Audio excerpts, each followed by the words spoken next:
Morning everyone. Today we are going to study about the drugs used in the treatment of cough. First thing, what is a cough? Cough is a protective reflex which helps in removing the irritant substance or any foreign substance which is present throughout the respiratory system. Okay, and this also cough also helps in removing the excess mucus secretions. Okay, now cough is a forceful release of air from lungs, and this cough is a sudden, often involuntary. Even though it's involuntary, it is a protective reflex and a major defensive mechanism. Okay, now cough is not a disease, actually it's a protective reflex and it acts as a major defensive mechanism. Now, what are the causes of cough? As I said earlier, cough is not a disease. Then what is cough? Cough is a symptom. Okay, cough is a symptom of various diseases, or because of drug induced, or because of a respiratory underlying a respiratory or cardiovascular pathology. It causes cough act as a symptom. Okay, and cough also helps in expulsion of respiratory secretion or foreign particle or irritant or excessive mucus from the air passage. Okay, irritant, excessive mucus, foreign particle, these substances will be removed from the air passage with cough.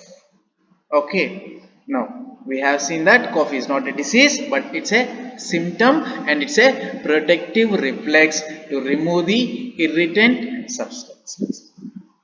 Now, next one. What is the mechanism of cough? How cough will happen? Now, how the cough will happen means it occurs first because of stimulation of mechano or chemoreceptors. Okay, stimulation of mechano or chemoreceptors at what site? At throat, respiratory passage or stretch receptors in the lungs. At these sites, there is a stimulation of chemo and mechanoreceptors. Okay, chemoreceptors. What will stimulate? Any chemical substance or any irritant will stimulate the chemoreceptor. Bronchospasm or broncho enlargement of bronchus causes stimulation of mechanoreceptors in the throat, the respiratory passage or stretch receptors in the lung. When this stimulation of mechano or chemoreceptor has happened, then what is going to happen? These receptors will send impulse from air passage to cough center. And where this cough center is present? Cough center is present in the medulla. Okay, and which nerves will carry the impulse? Efferent nerves will carry the efferent impulse to the cough center. When this impulse reaches the cough center, what is going to happen? Cough center will get stimulated, and this cough center will send efferent message, efferent impulse via parasympathetic and motor nerves. To which organs? To diaphragm and to intercostal muscles and lung.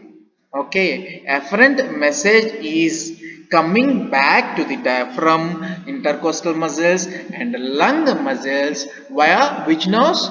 Via parasympathetic nerves and motor nerves.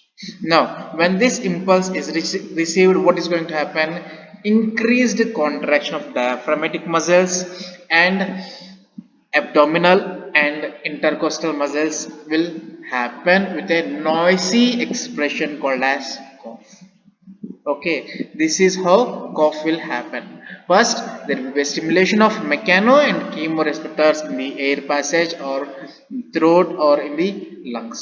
Now because of stimulation of these receptors, the impulse will be passed to the medulla, to the cough center which is present in the medulla.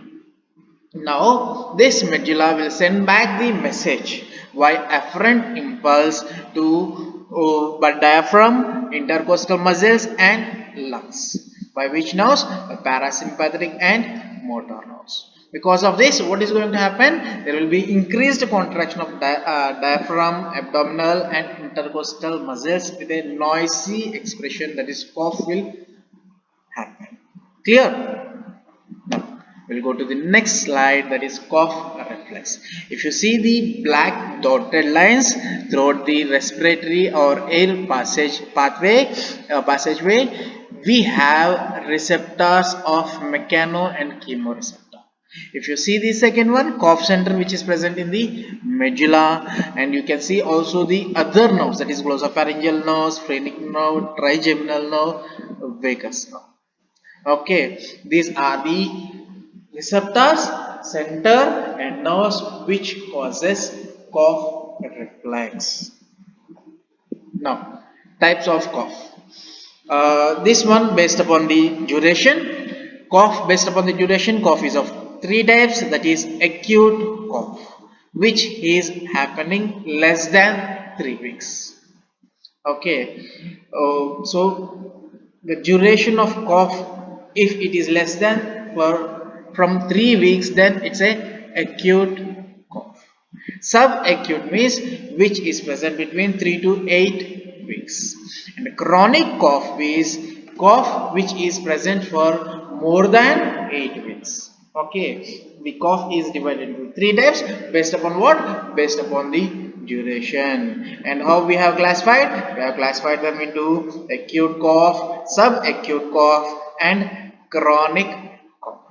Now next one is another classification of cough, which is called as productive cough and unproductive cough. And this unproductive cough is also called as dry cough. And in productive cough, there will be excessive sputum production or excessive secretions are present. Okay, depending on the secretions, we have classified the cough into dry cough or wet cough, or productive cough. Not wet cough, it's a productive cough. Now, what are the most common causes of cough? These are the most common causes of cough. First one is common cold. Now, with common cold, with upper or lower respiratory tract infection, or because of allergic rhinitis, smoking, chronic bronchitis, pulmonary tuberculosis, asthma, esophageal reflux, pneumonia, congestive heart failure, and because of certain drugs like AC inhibitors. These are the triggering factors for cough. Or in these diseases, the cough is present as symptom. Okay. Now, coming to the treatment of cough, we have various groups of drugs are there. That is, first one is antitussives. This antitussives will suppress the cough center. These drugs mainly act in the central nervous system, that is in the medulla, and what it will do? It will suppress the cough center which is present in the medulla. The next group of drug is expectorants or mucokinetics. Mucokinetics, that means which helps in the movement of mucus secretions. Okay, and next one is mucolytics. These drugs will decrease the viscosity of mucus secretions. And next group of drugs are the bronchodilators and pharyngeal demulcents. These are the group of drugs which are used in the treatment of cough. Now, first one, that is antitussive or cough center suppressants. We have two, and that means these antitussives are again divided into two groups, that is opioids and non-opioids. opioids. Opioid drugs are codeine, ethyl morphine, and fulcodeine. And non-opioid drugs are noscapine, dextromethorphan, and clofidinol. Sorry.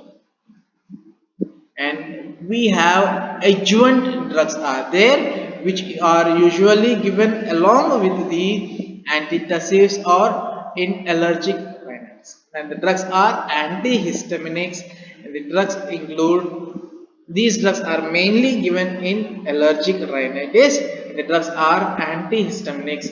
The drugs include chlorpheniramine, diphenhydramine, and promethazine.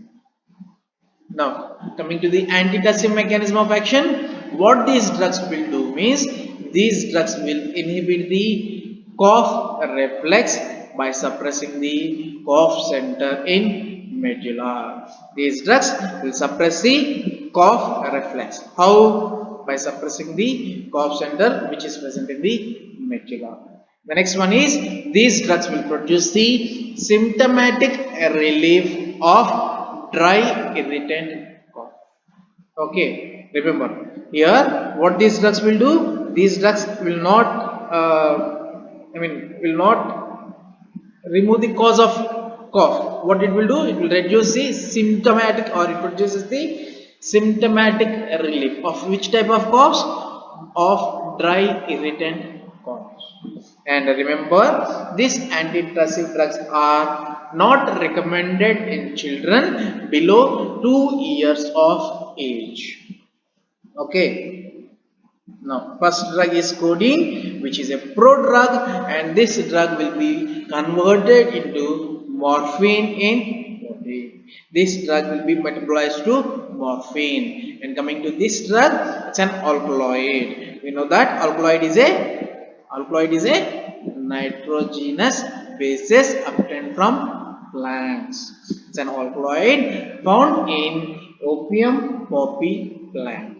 And coming to the properties of codeine, this drug has less addiction property, and respiratory center depressant action is also less with the codeine, and it has useful antitussive action at low doses, that is 15 mg. Okay, and it produces, at this dose it produces drowsiness, thickening of sputum, and constipation. Okay, after frequent or after regular use of codeine, the constipation adverse effect will be suppressed. Now, next one, Linctus codeine 15 mg of a 15 mg preparation is the brand which has got codeine phosphate in 5 ml. And this drug, as I said earlier, not only this drug, antitussive drugs are not at all recommended in children below 2 years of age. And this drug is effective in distressful cough of terminal lung cancer. Okay, these drugs are mainly useful in lung cancer patients in which the cough is a symptom. The next one is noscapine and fulcodeine. These are related to piperine, and these drugs do not have any addictive property, or it does not has any analgesic property, or it does not has any constipating property.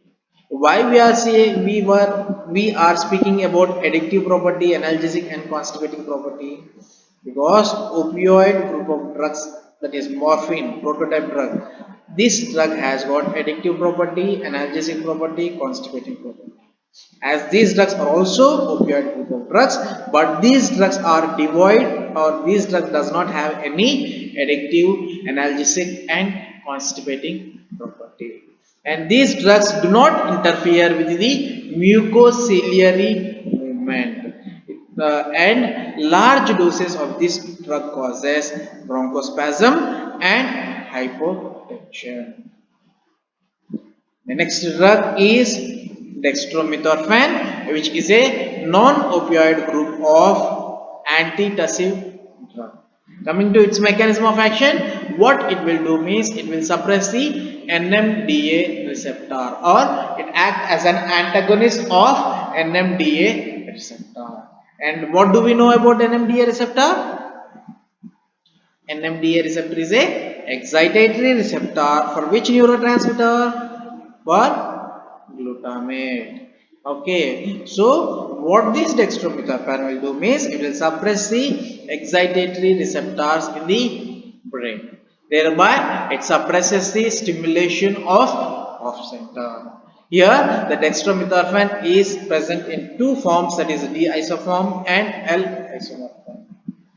And this drug also has no analgesic or no sedative property, and this drug is as effective as codeine and much safer. And coming to the uses, these drugs are used temporary relief of cough caused by minor throat or bronchial irritation. Okay, so in this condition the dextromethorphan is used. Coming to the adverse effects seen with the dextromethorphan, it causes excitement, irritability, and confusion.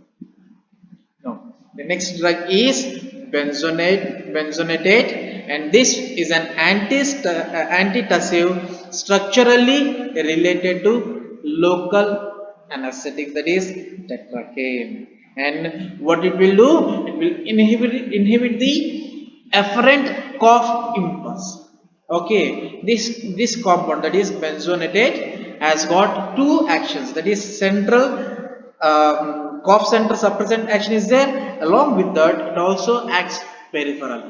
Now in center what it will do means it will inhibit the afferent cough impulse, thereby inhibit the stimulation of cough center. Now, and coming to the peripheral action, what it do in peripheral means it also inhibit the pulmonary stretch receptor.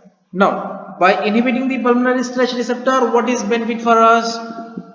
That is there is no stimulation of mechanoreceptor. If there is no stimulation of mechanoreceptor, then afferent impulse will not be generated and conducted to cough center. Okay, so these are the two actions of benzonatate. Okay, coming to this drug is administered orally at the dose of 100 to 200 mg and 3 times a day. Coming to the side effects, it causes drowsiness, nausea, headache, vertigo in mitosis. Okay, drowsiness, nausea, and headache are the most common side effects seen with the drug. Vertigo is seen with high doses of benzonatate. Now, the next drug is prenoxdiazine. This drug, prenoxdiazine, will act by inhibiting the pulmonary stretch receptor to relieve bronchospasm. Bronchospasm causes cough. Okay, now this prenoxdiazine, what this drug will do means it will inhibit the pulmonary stretch receptors, thereby helps in cough. And this drug is administered orally at the dose of 100 to 200 mg TDS. The side effects are mild and infrequent with the prenoxdiazine. Now, the other drugs are bronchodilators, which has got adjuvant action along with the antidepressants. And which condition these drugs are given means where the bronchospasm is the cause of cough, then only the bronchodilators are used. Okay, and the drugs like salbutamol and terbutaline, which are the beta 2 agonists, are used as a bronchodilators. Coming to the mechanism of action of bronchodilators in the cough, they will increase the velocity of airflow during cough, thereby clears the secretion of air. And these bronchodilators are not used routinely for every type of cough, but only when bronchoconstriction is the cause of cough, then only we are going to use bronchodilators. The next one, antihistamines. As I said earlier, these drugs also has not have any predominant action in cough. These are added as an adjuvants to antitussive or expectorant formulation. Why? Because of its sedative property and because of its anticholinergic action. Okay, this drug does not have any cough center suppressant action.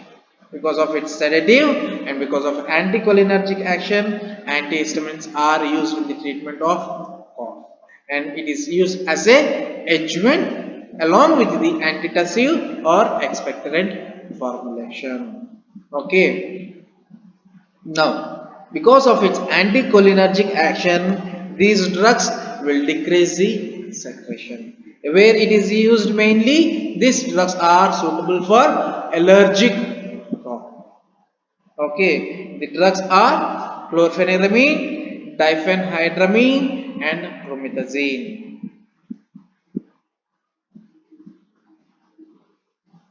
The next one is pharyngeal demulcents. These are soothing substance. What they will do means they will soothe the throat, or they form a layer on the irritating region of the throat, thereby inhibit the afferent impulse generation and conduction from the inflamed or irritated pharyngeal mucosa. Okay, now what these compounds will do? These compounds will provide symptomatic relief in dry cough arising from throat. The substances or examples of pharyngeal demulcents are lozenges, cough drops, glycerin, licorice, and honey. These act as the demulcent or soothing agent. And next one, local anesthetics. Yes, local anesthetics are also used. That is, xylocaine and bupivacaine can be used in the treatment of cough. And how these drugs will suppress the cough means these drugs will be applied on the pharynx and larynx. Thereby, it reduces the sensitivity of sensory receptors of cough. As we know, local anesthetic mechanism of action is, what is the action of local anesthetics? Mechanism of action. These drugs will prolong the duration of inactivated sodium channel. By this action, what it will do? It will decrease the sensitivity of sensory receptors of cough. And how it is administered will be applied on pharynx and larynx, and these are typically used to treat cough associated with the bronchoscopy and who are refracted to other therapy. If cough is because of bronchoscopy, then we are going to use the local anesthetic. If other drugs are not showing any response for cough, then we will use the local anesthetic for treatment of cough. Now, the expectorants are mucokinetics, which will facilitate the movement of mucus. And these drugs act peripherally, and these drugs either increase the bronchial secretion or decrease its viscosity, thereby facilitates the removal by coughing. These drugs will help in removing the excess mucus secretion during cough. Okay, and these drugs will loosen the cough, thereby less tiring and more productive. Now, coming to the classification of expectorants or mucokinetics, first one is bronchial secretion enhancers. The drug is guaifenesin, sodium and potassium citrate or acetate, potassium iodide, and ammonium chloride. And next is mucolytics. The drugs are bromhexine, ambroxol, acetylcysteine, and carbocisteine. Now we'll see the bronchial secretion enhancers. These drugs act directly, thereby increases the bronchial circulation. Okay, either what it can do is it can irritate the mucosa, thereby it can increase the bronchial circulation. First compound is guaifenesin. Mechanism of action is this compound will increase the volume and reduce the viscosity of secretion in trachea and bronchi. Now, expectorant drugs usually taken by the mouth, available as single preparation or in combination with the antihistamine or any bronchodilator drugs. Now, sodium and potassium citrate, these also increases the bronchial secretion and reduce the viscosity. Almost same mechanism of action. Potassium iodide is secreted by bronchial glands and it will irritate the air mucosa. And next one, ammonium salts. This reflexly will increase the respiratory secretion. Along with these compounds, we also have oils, that is essential oils, which will also increase the secretions. Essential oils like eucalyptus oil, anise oil provide only mild expectoration by directly stimulating the bronchial secretory cells. It will stimulate the bronchial secretory cells, thereby it will increase the secretions and helps in removing the excess mucus through cough. The next group of drugs are the mucolytics, which will decrease the viscosity. By decreasing the viscosity, this mucus secretions will be easily removed from the air pathway or through cough. And I will read. This mucolytics will help in expectoration by liquefy the viscous tracheobronchial secretion. The drugs are bromhexine, acetylcysteine and ambroxol. These are the mucolytics. And the first compound is bromhexine, which is a synthetic derivative of vesicine, that is alkaloid, that is azathodone vesica. Sorry. Bromhexine will decrease the viscosity of sputum by dissolving the mucopolysaccharide fibers. Now, how these compounds will decrease the viscosity means, now this compound, that is bromohexane, what it will do? It will dissolve the mucopolysaccharide. If we see the chemistry of mucus, it is made up of polysaccharides. Now, if polysaccharides are dissolved, then the mucus will be less viscous. So, if it is less viscous, then it will be easily removed during cough. And these drugs will increase the volume and decrease the viscosity of sputum. And these drugs are given orally, parenterally, and by inhalational route of drug administration. The next compound is ambroxol, which is the active metabolite of bromohexane with same mechanism of action and adverse effect like lacrimation, gastric irritation and hypersensitivity. The next compound is acetylcysteine. Now what this acetylcysteine will do means it will break the disulfide bonds in mucoproteins. Okay, in mucus, whatever the proteins are there, in that proteins, what it will do means it will break the disulfide bonds. If disulfide bonds are broken in the mucoproteins, then the viscosity of sputum will be decreased or less viscous will. Okay, and 2 ml of 10% solution will be nebulized in face masks every 8 hours. And injectable solutions installed in tracheostomy should. And uses, this acetylcysteine is used in cystic fibrosis to decrease the viscosity of sputum, and onset of action is quick, and this drug is given every 8 hours. And coming to the adverse effect of acetylcysteine. Acetylcysteine causes nausea, vomiting, stomatitis, rhinorrhea, bronchospasm in bronchial asthma. Now, coming to the specific treatment approach to the cough, for upper and lower respiratory tract infection, the appropriate will be antibiotic. For smoking or chronic bronchitis, first thing is the patient has to stop smoking. Then the bronchodilators are given in chronic bronchitis.